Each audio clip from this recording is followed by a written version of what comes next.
This show is a member of the Sorgatron Media Podcast Network. Find out more at sorgatronmedia.com. This show is brought to you by Slice on Broadway, supporting Pittsburgh podcasting with the perfect pepperoni pizza. Production services by Sidekick Media Services. And listeners like you, supporting us at patreon.com/awesomecast.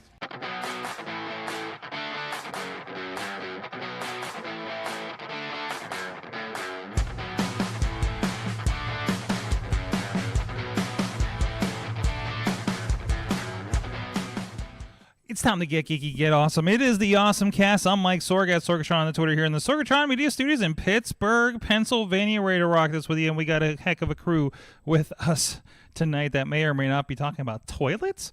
We'll see what all that's about. We're going to be talking about CES here later in the show. Somebody's got the sniffles up there. We got, first of all, Dave Potter of the iPhoneography podcast. Hey, Sorg, that actually was me. I do apologize. It's okay. It's better than the one that was having the coughing fit the other night when I decided to give everybody not cough buttons and open mics on the room. It was driving me nuts. And I'm trying to get, and I gave him a cough drop and a nice Ricola, and he's like, "What is this? What's on the inside?" And I start freaking out live on air. I was like, "Man, you never had a real cough drop before? What is happening right now?" So, anyways. I live on those things when I have, like, we're on the show and I have a coughing fit and I just, like, mouth those. Also with us, the Riz. They don't know what Ricolas are? Apparently he had never had one. Man, that's... Okay. I'm not throwing him on the bus. I'm not going to say who it was. If you listen to stuff that we do, you know who it is. It's fine. Yeah. Yes. I mean, I think most of us know it from the ads with the yodeler on it. Yes. More than anything else. That's true. But yeah, I'm ready to talk some awesome things, Sorg. Awesome. Thank you both for coming on here. I know Dutters and Chilla have obligations with work tonight. So thank you guys for filling in here this week. And I'm what Dutters again. For your Dutters, Riz is Dutters and Partner is the Chilla, right? So, anyways, you can check it out. I have a D in my name, so yes. Studio D Part 2 live from the Pod Cave. That works. It works. That works. Yeah. You can check, this is the AwesomeCast. You can check out everything at awesomecast.com. You can email us at awesomecast@sorgatronmedia.com for comments. And also tweet us at AwesomeCast. We have a great AwesomeCast Facebook group, as well as a Discord and Reddit. The Discord, of course, blowing the heck up since everybody discovered Midjourney over there, across this and the Wrestling Mayhem show, so you know that's going to be interesting. We talked a lot about that last week, and if you join the Discord, there's a lot of crossover now. It's a lot of crossover with that. I wasn't going to put it in the Mayhem show as well. I'm just like, this is going to be in one place. So anyways, so there's a reason to join the Discord now, and that's linked over at awesomecast.com. You can subscribe to the podcast for the AwesomeCast. We do appreciate it if you do get it out there to a bunch of other people. Please comment if you like the show. And also, we are live every Tuesday at 7 p.m. Eastern on the AwesomeCast Facebook, the YouTube, the Twitch for Sorgatron Media, wherever you'd like to check us out. And also give a shout out to our friends at postindustrial.com. Thank you to our Patreon supporters. I did not get an AI chat generated thing because anytime I went to do it, Chat GPT is at capacity, so I apologize for that. We're going to try to bring that back next week again. But thank you to our executive producer, Brian Crawford, at the Coffee Club level, Matt Weller, Cynthia Klosky, and Mike Pound. At the fan of the show level, Michael Fedor and Professor Buzzkill. You guys can join the show too, get some extra chats that we do have over there at patreon.com/awesomecast. We do appreciate everybody that does support the show there. So let's get into our awesome things of the week. Let's see. Awesome games done quick. Riz, what's your awesome thing? I shouldn't have read that out loud. You shouldn't have read that out loud, Sorg, because that kind of gave it away. Spoilers! But yeah, I mean, if I wasn't on this show, I would probably just binge watch this show. Mm-hmm. Because it just started this week today, actually. Okay.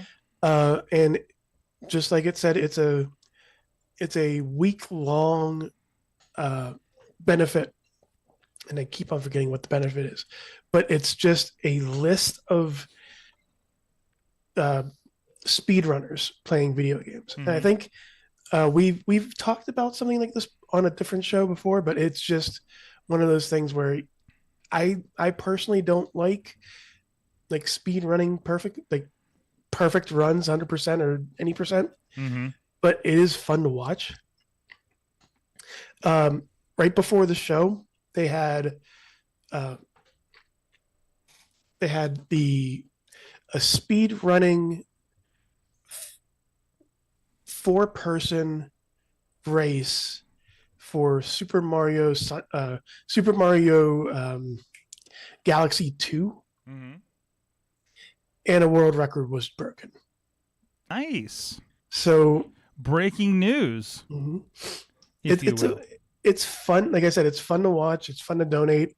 It's to benefit prevention of cancer, which is a good to donate for. But like I said, I will probably be watching this more and more this week.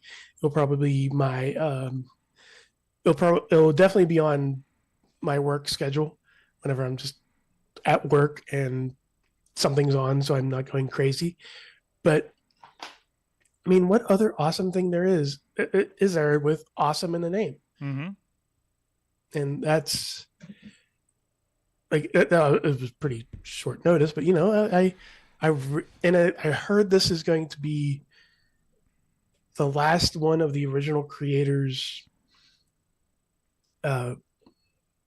ventures. So hopefully this comes back next year, but it's going to be under new management. But yeah, and every year they've gone up and up and up and up in their donation goals and everything.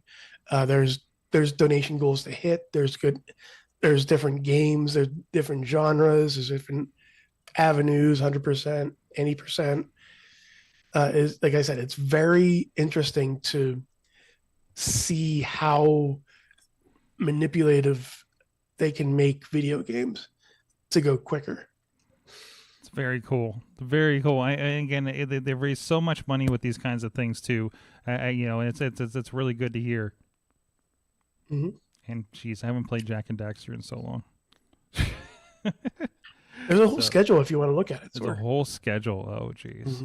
I'm having enough trouble trying to fit all the wrestling in right now. So, anyways, if people can check that out, where can they go to? This is twitch.tv/games done quick. There you go. Check it out. And just even if you're not into speedruns, it's kind of just fun to see people just highly execute. I was reminded because I was just wearing the T-shirt the other day for Bit Brigade was here a couple of times in Pittsburgh, and seeing them doing speedruns of like Mega Man and DuckTales and things like that are just pretty much, especially something like Mega Man that I know I've played several times growing up. To see somebody just murder that thing that I always had trouble with is always been fun to see. Or those weird tricks like they'll intentionally get hit so they'll pass through a very troublesome obstacle or something like that. Mega Man had a lot of that going on if you really learned how to manipulate it. So, and that was funny. One of the other shows was talking about this, was talking about how they'll use glitches. Like they'll use a lot of glitches are okay to use in these things, and sometimes hacks depending on what they're doing. Obviously, I'd probably not for world records, but still. So that's really cool. Potter, what is your awesome thing of the week? Unfortunately, my awesome thing is related to something that is not awesome. And that is the amount of the increasing cases of people being sick out there. It's a reality. Sorry. You cannot wish something away when it's actually happening. If you hear, and this is impacting, it's going to impact technology because when China changed how it was handling COVID, going from zero COVID policy, if one person has it, we're locking down an entire city, to, it's opened up now. But their vaccines don't seem to be as good as the ones that we have developed, including Europe, us, Japan, South Korea. China's vaccines just don't seem to be as good. So there's a lot of cases where you're having hospitals overloaded And I think that's going to really impact us down the road with more shortages just because of shortage of people working at places. But unfortunately, if there's a large outbreak in one part of the world, it's going to spread other parts of the world. So my awesome thing, unfortunately, is a pulse oximeter. So this is what you see if you have to go to the hospital. You know, the little thing with the red light on it that goes over your finger to tell your blood ox, how much, oxygen's in your blood to see if you have issues. And right now they're really reasonably priced. The high end ones are $25. Yeah, and as low as like $14 on here. You can get one with a panda on it. Look at that. It'd be great for kids. And actually, it does say pediatric. So even if you're not a kid, it looks cute. It'll be great for kids. I would totally love a panda box office, please. Now, I also know that some watches do pulse ox. Like the newer Apple watches, they do that too. And this is just coming close to mind for me because Ruth got COVID this past weekend. And we still had our pulse ox that we got a year and a half ago when we both got it in 2020 in 21. That my brain just went. And a little trick: if you are someone who paints their nails or has acrylic nails, turn it sideways because it doesn't read well through the acrylic nail, or if you have like a painted nail. But if you turn it, and this is something our doctor's office told us, turn it sideways instead of putting it like top, bottom, side to side. It works just as good. Mm-hmm. So little workaround, so it gets a little more accurate reading. But right now no one's panicking, even though I'm seeing more and more people wear masks. Good thing, thank you, people. But supplies are out there, so if you don't have one and you don't have a watch that can do something, it's not a bad backup to get now. Like I said, it's really cheap, and this is true for either COVID or the RSV or anything that's respiratory related. Mm-hmm. You can say, I'm having a little problems breathing. Let me see. Oh, my oxygen's 95. Not a panic. Oh, my oxygen's 88. I need to go to the hospital now. Because that's kind of literally when we called our doctor's office, they said, okay, you have a pulse oximeter. Good. If it gets below 90, go to the emergency room. Mm-hmm. As long as you're above 90, you're in good shape. And that's a big thing. Just precautionary. I picked the one up early on, and just anytime you got sick, early when we knew so much less about COVID and what our effects were going to be individually and everything like that. I feel like most of us have it by now. Have had it and they know kind of what the deal is. One way or another, or post vaccinations or whatever the case may be, but it definitely helps that worry. You're like, oh no, okay, at what point? Okay, does this feel right? Okay, when you actually have something to look at to say, okay, that's bad, we go right. It's like the ECG is not an EKG on your watch. It says this is not do a heart attack, but if it's just like, hey, this is weird, it's going to give you, like, anytime I'm feeling like I feel a little off, I'll take an ECG and you're like, normal. I'm like, okay, and again, it's not going to detect a heart attack, but it's still going to be like, hey, yeah, no, okay, it's not your heart that's the problem. likely, likely, let's say. But same with this. It's just like, okay, am I in trouble? Should I go? Okay, again, it's more that quantifiable kind of situation.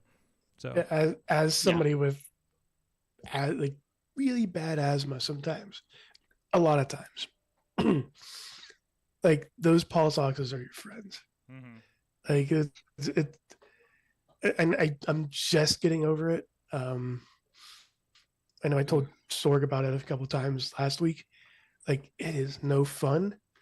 Mm-hmm. And on top of that, I have to play the lovely guessing game is it asthma or is it Cove? Is it the COVID? It's kind of like the game I play. Is this a heart attack or indigestion? Oh gosh. Mm-hmm. Or a panic attack? Yeah. Oh yeah. That's another thing. But yeah, that having that, and then also knowing like with the background of exercise science, I'm like, okay, this is fine. Everything's good. Like it's above 95 or it's above 90. Heart rate's fine. Just take your meds and shut up. And speaking of the Apple Watch, I forget the Apple Watch does do oxygen now. I haven't played too much with it with my newer watch here. I got the the Series 7, I guess, right? Amanda's in the chat room saying she used her watch all through when she got COVID for oxygen and ECG. And I don't know what I'm sure the oxygen on the watch is not 100% comparable to getting one of those, but still, it's a meter. Don't take it for this is your reading. Take it for trends, right? Was what I've heard. So needed while sick. I would say let's say it's not medical quality, but the same technology. No, but that's the thing. It's still putting a red light through it's putting it through your wrist instead of your finger, but it's still putting a red light through it and reading how much it reflects back. And again, she saw dips in her ECG during COVID and called the doctor, so that was part of it. And she's like, that's what I call it. Am I dying or over 35? Yeah. So the answer is always yes, in that line. But no, I think that's and I think that's the thing, and it's unfortunate that these things are again, at least like for the quantifiable. I need to track things like Apple Watch situation. That is a pricey thing to obtain. So, but still, like you do have these oxygen, devices that you're showing that are like $13. So that's great. It's not attached to you all the time, but still, like that's something you can put in your pocketbook, whatever the case may be. So you do have it on you in case for something like that. But usually, it's going to be at your home, and you're like, okay, what's happening to me right now? So. I should have paired this with Riz. Riz, maybe you'll enjoy this because I can't remember if this is something you played. I know a colleague of ours that used to be on the Wrestling Show played it a lot. Yes. I discovered a good game from good old the heyday of 2008. It seems. Yes. I started playing, and Riz, I think I possess the entire series in my library. Between games with gold and freebies on Epic and everything like that, so I booted up I got an old Xbox 360 sitting in my bedroom. Yeah, I should want to bathroom. In the bedroom that's been there for a while. I booted it up. I was actually going to start. I was playing a little bit of Devil May Cry, and I'm like, I don't know, this one. Devil May Cry is not as good as I remembered it. A lot of walking around. And hack and slash and stuff like that. But then I booted up Borderlands. I'm like, you know what? I just beat a bunch of games. I just beat Halo Infinite. That was fun.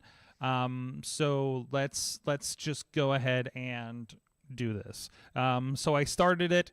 I'm a few hours into this thing. It's a lot of desert. I like the humor. Although I feel like I haven't gotten to a whole lot in it because I'm just killing dogs in the desert right now. You haven't gotten anywhere yet. So I haven't gotten to the super fun parts. No. Okay. So you haven't found Mr. Torg yet. Three Toes I beat. You haven't found Tiny Tina. No, Tiny Tina. Oh, really? So, I mean, and I did go through. I like to when I pick up old games like this, I'll go back and watch like the reviews on like IGN or something like that to kind of get an idea of what I'm getting into. I take a look at I take a look at how long to beat to see how much. Oh, is this a 60-hour game? I'm out. So, but it feels like I'm going at a good clip on this thing when I look at the list of missions and things. It looks like I'm in like about 15-ish on the missions, and there's like something like 46 I think I saw. So I don't know. It's something I know I've heard you guys talk about for years with these games. So yes. I'm realizing and kind of confirmed with the reviews, like the weapons are interesting. There's a lot of care to the weapons and how they behave and how they look on this thing. That only gets better with time as you get to the later iterations of this game. It's a first-person shooter. It's a go do the mission, go kill this thing, go collect some seeds over here kind of thing. Obviously not all these are required, but you want to kind of level up, right? Right. So here's the thing with Borderlands. You're absolutely right. It's a first-person shooter with all those things you mentioned. Mm-hmm. But the thing is, they know. Like they play on that fact, and they will make sure that they know that this is a pick up these nuts. Make sure that these are, or make sure that these weapons are inside this body, and make sure to kill all these beasts that are out there trying to kill you. But they make sure and it makes it fun. Because it's a campy kind of like I know you played High on Life. It's almost exactly like that. I want to not exactly like that. It's not. Not exactly. There's not like the that. consistent running commentary like on High on Life, at least so far. But my gun isn't talking to me. But like I said, you'll get to those points where somebody's going to be on your arms nonstop. Okay. And it's going to be enjoyable too. In the first game? I'm trying to remember if they're in the first game or not. Because I saw some previews of some of the characters in the second and third games, or at least the prequels, I guess. It looks fun. It looks interesting. So you're going to do what I'm doing with with Dragon Age right now, and you're going to play this entire series. kind of like when I blew through Assassin's Creed, like 3 through Origins one time over a few months. You'll play those games, and then you're going to play the Adventures from Borderlands, which is the Telltale games. Oh boy, I need to finish the Walking Dead one. Associated with that. But yeah, you're going to enjoy this game, Sorg. Okay. All right. We're going to keep poking at that. I wish I could stream it. Like, I guess you can't stream Xbox 360 games from the Xbox One or Series S. So that's unfortunate. So I need to figure out a easy stream rig that I can connect to my Xboxes for something like this. So I need like a portable stream device of some sort that can just like plug into my TV. I don't like... it takes my headphones from the controller and we just go on, I don't know. I'm sure that exists somewhere. There's probably something There's like probably that. something. So. There's probably some. There's probably a million things like that. You know what I can just do? Haven't known. You know what I could do? I got this hardware laying around. Why don't I just plug a live view into the back of the... There you go. No, I need like a HDMI splitter or something first before I do anything. So, I got an old Elgato with the pass-through, and I have no idea what happened to it. So, I've been like hoping I had that one around forever. But, anyways. Ah, boy. Well, you know what also is great? Our friends at Slice on Broadway, our good friends down the road here. New York, yeah, we're doing great. Why isn't this working? Why isn't this? New York Slices. New York Slices, New York City style. Yeah, Yins are made. There's the button. Now up. we can put it on screen to read. New York City style. Yins are made. Beachview, Carnegie, Easthead, and the North Hills. Couldn't find that button. The mouse wheel was not working tonight. Go check out our friends. Great to see the crew down there. And I'll throw an extra shout out while you're going to pick up your pizza from at least our friends here in the Beachview area. Go check out our friends at Sparkle Dragon, Magical Imperium. Our friend Joyce down there, a longtime friend of Sorgatron Media. So hop in, say hi, and see what you're gonna get into there. So help some Beachview businesses. We got a lot. We got food, we got that, and then we're hanging out here. So get some tacos. You can do the food tour of Beachview. It's great. Not much retail, but that's fine. Anyways, CES is this past week, and I figured we'd have a little bit of fun with this. I got a lot of CES stories in here. I grabbed the weirdest and the wonderfulest of what I could find, but of course I was hoping you guys can bring your own as well, because I know there was a lot, and I didn't really kind of keep up with it as it went. I watched a lot of recaps here before the show, see if there was anything I was missing. Of course, they talked about some stuff on some of the news shows and Twit and stuff from the week, so seeing what's up there. So let's get into, let me go first here real quick. This is something, and I don't know, it's just because I was watching some of the old stuff lately, but I remember an old episode of Transformers post-movie where somebody got injured and there was like never forget. Never forget. Yes. I just watched the Optimus Prime death scene like before the show. And that I'm this enthused is actually spoiler alert. By the way. Spoiler alert! It was 1986. You don't know people that probably want to watch it. Somebody hasn't watched Transformers. They're like, oh, the one with Wahlberg, and like, no, not that one. The one with Leonard Nimoy. And Orson Welles and the guy from Unsolved Mysteries. Anyways, German Bionic debuts its latest powered exosuit to date. So this is a powered extra exosuit. It feels like, not as bulky as the one in Gears of War, but it goes on, it's bracing your back and oh no, what's happening there? And your legs and everything to help keep your posture and give you a little bit of boost there as you're dealing with, something like, an Amazon store, or I'm sorry, Amazon warehouse or something like that. So I thought that was interesting because I remember, I don't know, do you remember this episode, Riz? Where I don't know if you watch Transformers, but it was like somebody got hurt, like somebody's daughter got hurt. That was like, it was like a doctor or something, and they freaked out. They were like anti-robot, and they're like, oh, they're turning her into a robot. And I'm just like, yeah, this is gonna happen. So, because we all remember 2005 with the great attack on the Autobot city. Anyways. No, so I thought that was really interesting. I'm sure this is not the first, but I think you're going to see more of these assistive devices, especially as there's issues with things like Amazon warehouses and other, Amazon's the biggest one I can think of, right? But this could apply. Like to a you lot said, of this things. is very less bulky than you would imagine for something like this. I'm looking at like the blue, I get yellow print or whatever it is of the image there, and it's like just a back brace almost and leg support. And I'm like, oh, that's so to see how this works and see if it actually, like, how impressive it works. I'd be interested in seeing this. And there's nothing on your arms or anything like that. It really is just like a high-tech back brace. And I like to see what that really kind of helps there in practice. So obviously this is a little early on.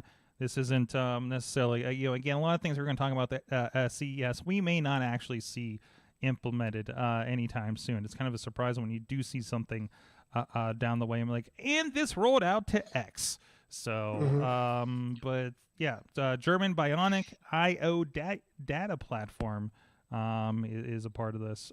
So there you go. I'm surprised we haven't seen something like that from the military, and not for combat missions, more for loading and unloading to reduce fatigue. I can see that. Where you could say, well, normally the load capacity for a person is something lifting 100 pounds. Using this, they can lift 150 pounds, less trips, more stuff coming out, doing the whole optimization type thing. Of course, and for all we know, they may have something that is classified. Dave, I'm glad to see that you pitched in exactly the way that I thought you would on this episode, with some automotive news, and not the one that I found, which I thought was kind of interesting, is because I didn't see this one. So let me know about your awesome thing of CES. Yep. This is actually something that I really like because I am not great at parallel parking. And how many times have we wished that you live out of the city? There's probably not a lot of opportunity, right? Right. Well, and also like if I have to go pick Ruth up at work, she works in Sewickley. There's parallel street parking. Oh yeah. And those are narrow roads, so it gets a little hard. Wouldn't it be great just to say, "Hey, I'm gonna get myself right in the spot, turn your wheel sideways, and just crawl over into it." This really this is the dream. This is the dream, and it makes it a little bit easier with electric vehicles because you don't have a central engine with a bunch of mechanical things moving around. You have electric motor at the front, electric motor at the back. You have different things, and it actually, if you do the little video down there, it actually shows you different ways. And this is a real built thing. So you can crab walk, so you can turn all the wheels in one direction and just slide over. Mm-hmm. Like it was a cabinet drawer. Yeah, a crab walk. Yeah. Or let's say you want to turn around, no problem. Pivot. You're literally spinning around in a circle. Uh-huh. Which would be great, I want to move diagonally. You can just turn the wheels and boom, diagonal. By the way, please don't just move diagonally on the street or the parking lot or anywhere, because that would be dangerous. Mm-hmm. Yeah, you want to watch yourself there. Do not cross the. I can see diagonal for getting out of a parallel spot, though. Yeah, I do see that. Pivot. You're getting yourself out of a spot, but you're not going completely sideways, so you got a little bit of forward motion there. Pivot mode. So wow. This is Hyundai. This is the Mobis. Hyundai Mobis. They're a subsidiary of Hyundai. Mm-hmm. Hyundai everyone thinks of them as cars. They are a giant conglomerate company, close to what GM was in the 60s and 70s, where they do everything. And Mobis basically it's on their Ioniq 5, which is their all electric vehicle. And at the production vehicle, they put that on. So it probably would not be that hard for them to, get the approval from the different Department of Transportations to add it on there as an option. Mm-hmm. An option at first, because the electric vehicles the prices have gone up. So they're not. This is not cheap, but I can see 5 years down the road where this is going to be an option on your more family priced vehicle. And like I said, I could see the big thing of, you want to park in a tight spot, no problem. Whoop. And that's the thing, everybody kind of says, I don't know about these electric cars, I don't know about these other things. It's like you realize, like, you're not going to, I don't know about AI, or because there's a lot of things question about AI right now. But I think, I don't think people realize when they see all this stuff, it's just like anything. If you look at a concept car from CES from 15 years ago, you're probably going to see a lot of concepts that are regular in your cars these days. And I go to is like, it's not about like what you can get now and what's working and stuff. The rich people buying the new cars, they're the ones experimenting with these things and funding it so that when we get our 2-year-old used car that we're going to get next, eventually that's going to have all this stuff. I like all the automated stuff that's in my mother's Subaru, all the assistive technology. It's all steps towards this direction. And, what you see here today will be boiled down cheaper into your family car. Mm-hmm. So this could become standard in, 15 years, maybe another 15 years. We're all parallel parking like crazy.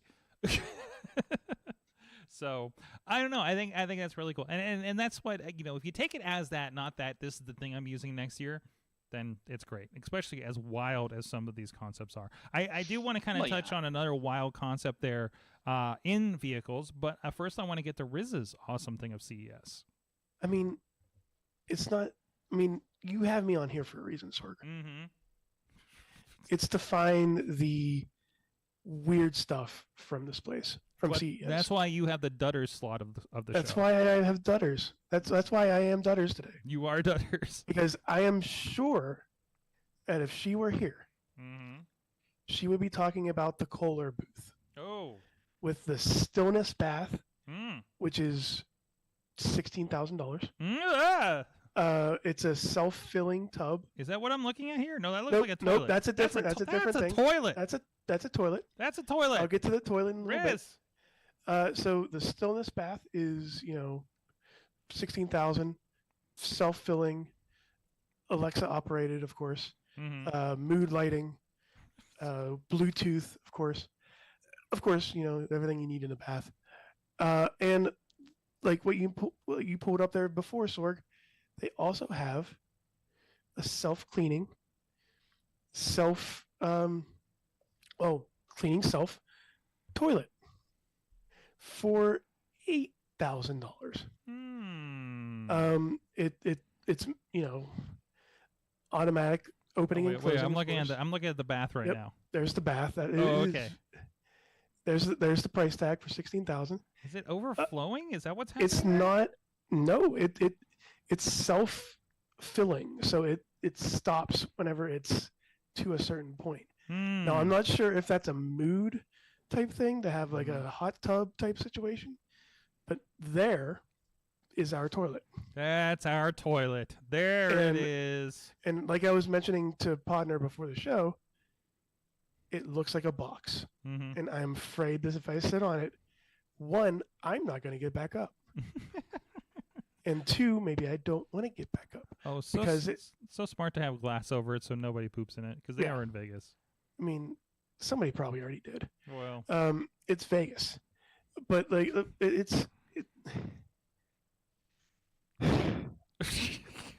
Your mic's getting really breathy, by the way. Oh, I know. It's just I'm pulling it away from my mouth. Yeah, yes. I am very intrigued by this, because just like the tub, the toilet is of course Alexa operated. Mm-hmm. Of course, it has a switch to set the mood, like with the lighting, with the mood lighting, with the so you have your own little gaming chair, if you want to call it that, and Bluetooth speakers on each side, and a microphone. What? For the Alexa.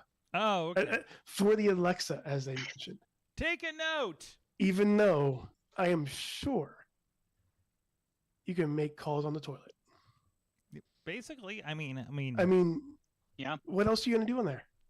What else are you going to do in there? I mean, I know you're probably going to say, Alexa, can you please flush the toilet? And they will flush. I hope so. But still. Dirty your grubby hands with the toilet flushing. I don't even know where the flush button is on this thing. So just like Podner with the cars, I see this being of technology. $8,500 for that. So almost above $20,000 for the entire lot. Can we talk about the? This actually goes to because there's more toilet news, Riz. Yes, and it kind of goes with our health thing earlier too. So this is one I've heard about this one a lot over the shows over the weekend. And this is a guy from CNET over here, a futuristic toilet that reads your pee to sensor health. This is the next step in the quantifiable self here, guys. So, I mean, that sounds kind of weird, right? But it is kind of a big deal. Yeah, right. I mean, off the cuff, it sounds weird. It's like, I'm going to read your pee, right?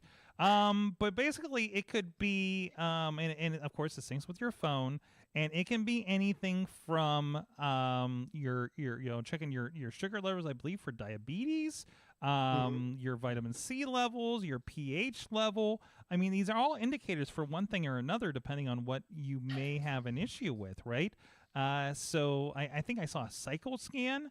So it's like a pregnancy test kind of thing, perhaps.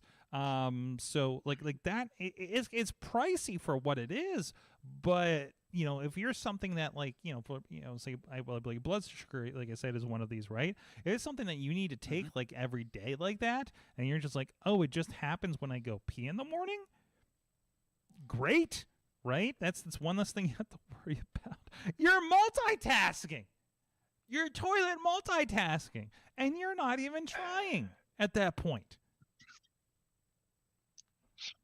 And honestly, no one's going to pay the money out of pocket. Oh, I shouldn't say no one. Most people would not pay the money out of pocket. This would be something insurance covers. Oh yeah. If you when Ruth's mom moved in when she was in hospice care, the hospice care paid for a lot of our supplies we needed. In terms of the pads and the various other things that we needed to help her out. And I could see someone who has a long-term illness that a doctor says, okay, I need you to test this daily. This is at home test because it's cheaper than bringing them in and having the test run. You can do it that way. And it's not a toilet that you're buying here. Like, I want to make that clear. It is a device that goes into your toilet. Okay, it looks like one of those self-cleaning pods that you can put inside the rim of the toilet. Yeah, it does actually. So yeah.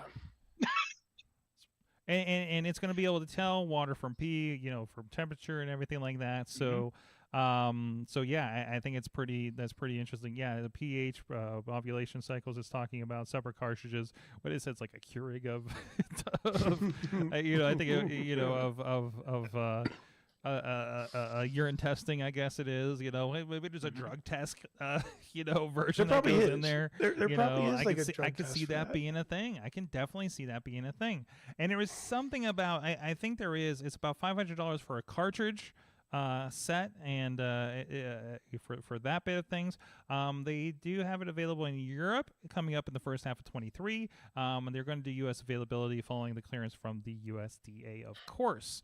So that's I'm gonna say it's cool, but that's helpful, right?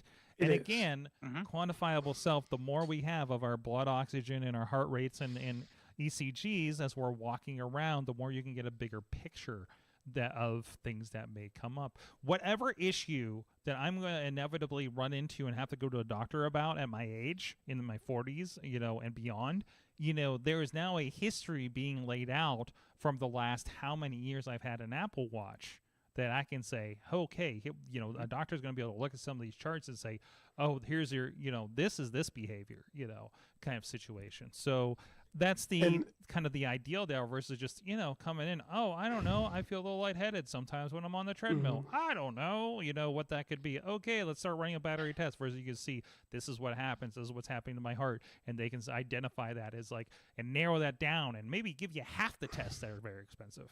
I mean, you are going to have the charts. You have the charts now. Yep. It's virtual. It's written out. It's graphical. What's the picture? It's there. What's the biggest problem? Especially, I know my father-in-law has dealt with this for years. Has always had something of a heart problem that has been for the longest time undeterminable, because it will happen. It seems like a heart attack. He goes to the hospital and then they can't find anything wrong, right? What if he was wearing an Apple Watch a decade and a half ago when this first popped up, right? And you had that data to say, oh, this is what's happening when this happens. And you don't have to wait in a hospital for it to happen. You can just, here it is, here it's happened now, it happened now, it happened now. Or it happened on Monday, or it happened last week or last month, and they can actually see oh, there's a little drop right here. I don't know, that could be the thing. What if I have my sleep tracker? I have the Sleepwatch app, right? And I pay for it, and it'll say, "Hey, your heart rate dip was really different. What happened?" And I can say, "Oh, that's a really stressful day, or that's a day I worked out." It's telling me, "Hey, when you work out, you do better at this," because it's seeing my Apple Watch and it's talking to each other and starting to see, even without my input, correlations of things happening. And that's where quantified data self gets very interesting, because you do have a bigger picture of your insides. Sure. So no, you're right. It's because, and I'm going back to what you said before, Sorg. What better stress test is there than living out your day normally, where you don't have to get on a treadmill until the legs fall off, or or until you run out of breath or anything like that. It's living your everyday normal life because that's what you're doing and that's how you get where you're at. And it's like having that litmus test of this is where my line is. I don't have to get on that treadmill now. Mm-hmm. So please don't put me on that treadmill with all these different tubes coming out, and it would benefit a lot of older population that to have something like this.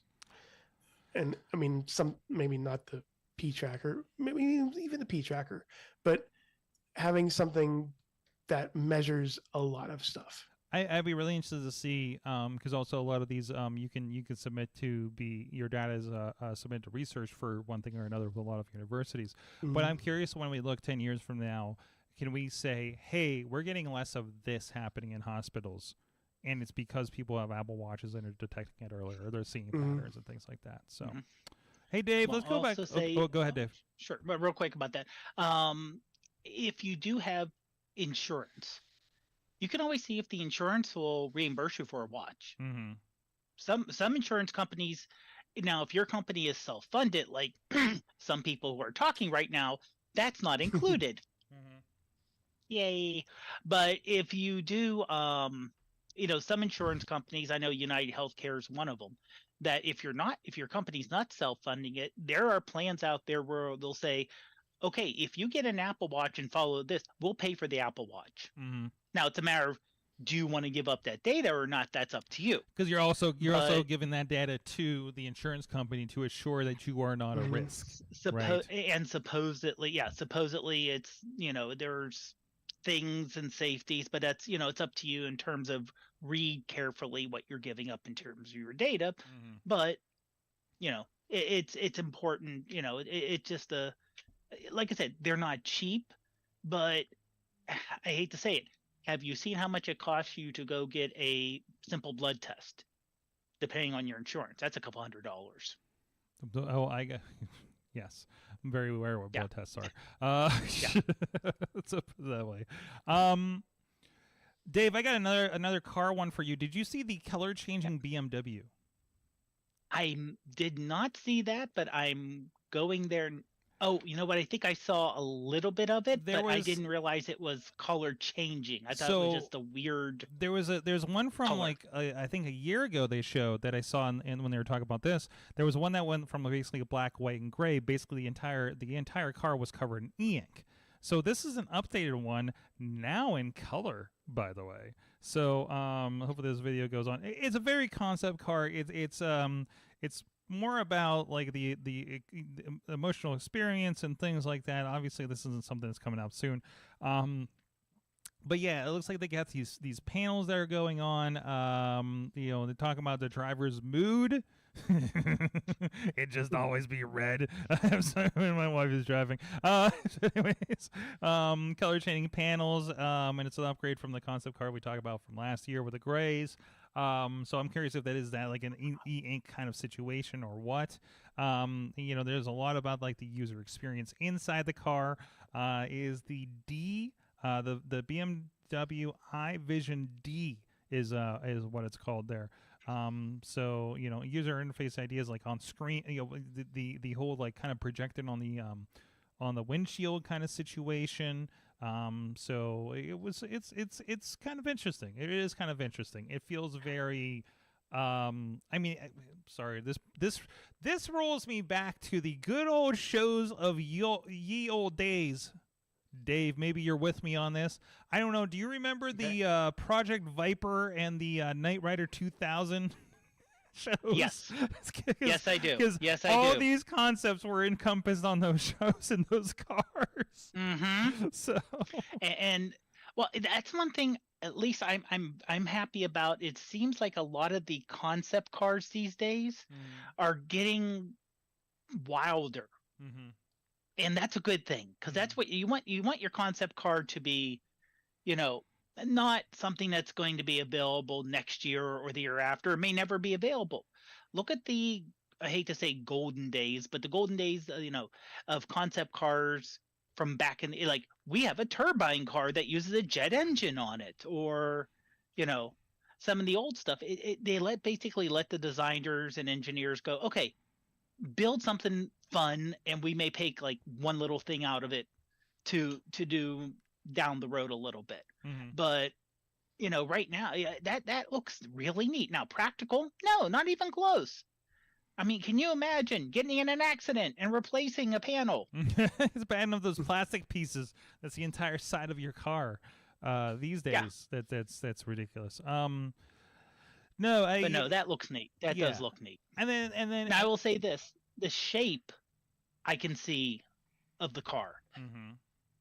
You know, I could see BMW having a car that's literally that kind of angular kind of shape to it, and maybe trying to use bits of color to, you know, highlight the color instead of entire panels. You know what's the worst thing? I'm sorry, and I'm not a car guy. I know I work a lot around them a lot, but I'm not a car guy, so I'm not one to judge like, oh, that's a good looking car, it's an ugly car kind of thing. I'm just like, I think everything is interesting. Until I saw I think it's an EV Mustang. You're talking the Mach-E? I think, is it the Mach-E? There's like the Mach-E. The Mach-E. There's an electric Mustang, right? Yeah, that's the Mach-E. Yeah, basically, the kind of background behind it. Ford wanted an electric SUV, but just coming out with an electric SUV, it didn't have the brand that could easily push it. So they slapped Mustang. They slapped the Mustang on it, and they styled it to make it look sort of Mustangish. So that's why it's the Mustang Mach-E. It's not really. No. It really isn't. No. Yeah. Yeah, that's my wife, her opinion on that one. Yeah. Well, I will say this though: other car companies are noticing the Mach-E is selling really good. Really? And it's popular. It's popular. So other car companies are noticing and thinking, maybe we should have our own little sub brand, like Chevrolet, where you will have later this year a hybrid all-wheel drive Corvette.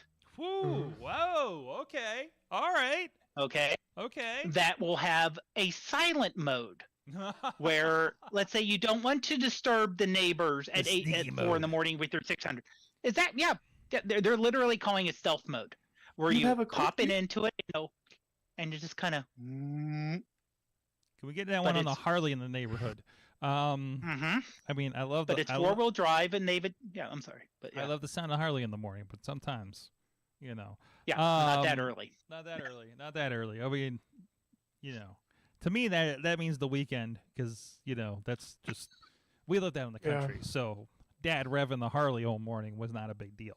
So, anyways, where am I? And again, these things are very interesting until you and you're like, oh, this is the future, until you have an opportunity to peek your head into like a 2023 Escalade. And realizing how futuristic it is, right? You know, we've talked about the Android car plays that extend across the entire. It's the control system. I think Android's the latest one that just got released. It extends across the entire dashboard, including behind the wheel, and that's all running Android, which means your map and everything pops up there behind the wheel. That's very, very cool. So like, you know, again, when you get to those, or your Corvette, you know, like you just talked about, the hybrid Corvette or anything like that, or you see the Ford Lightning, you know, F-150 Lightning in person, and you're just like, or just any Tesla really. So, I was going to say a lot of this is due to how like different those cars, like the Teslas were, like just how.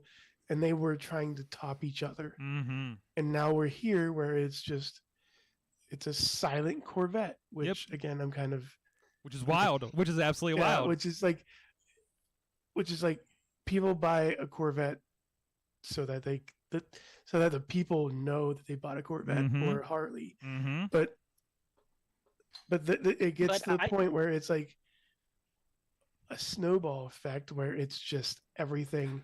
Or you know, I don't know if you guys have experienced it. It could just because the circles I'm in, granted everything, I feel like I run into more and more people that are just that are not in the car events. They're just like, yeah, so I just picked up a Tesla.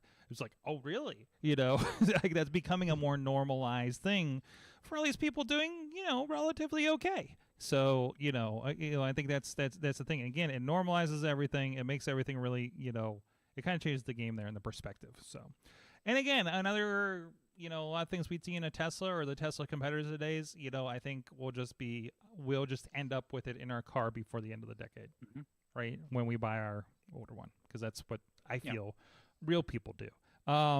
So the normal, the middle class, the low to middle class, let's say, which I think is most of us here. So, anyways, Riz, thank you so much for joining us. Sorg, thank you for having me. And let me know what's coming up on my my Borderland adventures. Okay. Because I'm like, good. I'm just wandering around the desert killing these. That's pretty much dog things look like they're from Stranger Things. When you find more things to shoot, you'll know you're going the right way. Fantastic. Right way. The bad things have been coming at me. I know that. So and more people. The people have getting more. Yes. Good. With the crazy masks and everything. So, Dave Pondner, iPhoneography Podcast, and of course, been a great help to us on this and some other shows with the great video clips that we've been getting out there. I've been having a lot of people say, I see you on the internet all the time. And I'm like, then it's working. So I feel like for years, we've been doing this in a vacuum of, hey, here's an hour show that nobody's going to listen to because they're not going to commit to it. And we get to take all the goodness out because of Dave and spray it on the internet. Yeah, and I would say as a crossover in terms of what we talked about recently, especially from the Mayhem show talking about the Midjourney and the various things where that was a giant spray of information. Oh my gosh! Yes, it was. Yes, it was. I started paying for Midjourney. So I hit my limit. Mad Mike on Mayhem show said that he hit his limit the first night he was on there. So and it's really interesting I can see that. I've been starting to tweet my emotions with Midjourney. It's Insomniac. Yeah, you did a lot of scenarios with weapons. Whoa, no, okay, that one was just Alex Lindsay was talking about like a guy with a gun running from a dinosaur, so I wanted to do a guy with a gun running from Godzilla, and then I had a guy with a gun running from Tigger. It does not know how to do Tigger. We might have a Disney problem here with this thing. But yeah, it was weird. But I'm also doing some interesting things. I'm trying to do some interesting things with the cover art. I'm going to try to play with the podcast cover art a little bit. And I feel like that's a fun way we can just say, our show talked about this, this, and this. Spit out some art. What does that look like? As a concept. So, and it's better than anything I could come up with. And it's better than just swiping everybody's press photos. So... thank you everybody for joining us. We'll be here next week. We'll be here next week. Sorry, just got a message for the next show. And who knows will be our co-host next week at this rate. Because everybody involved has a very busy life, and that's fine. It's fine. That's why we have a lot of people involved. So I'm at Sorgatron on the Twitter if you want to follow whatever's going on with me. It's not terribly exciting lately. But it's mostly just stuff about this and the other shows and Insomnia Raccoon. Robot Toilet just got dropped in there. Is that our cover art for tonight? It's up to you, Sorg. It's your show. We'll see what's happened. Thank you, everybody. You have been our awesome audience. I don't like how that sounded. You have an awesome week.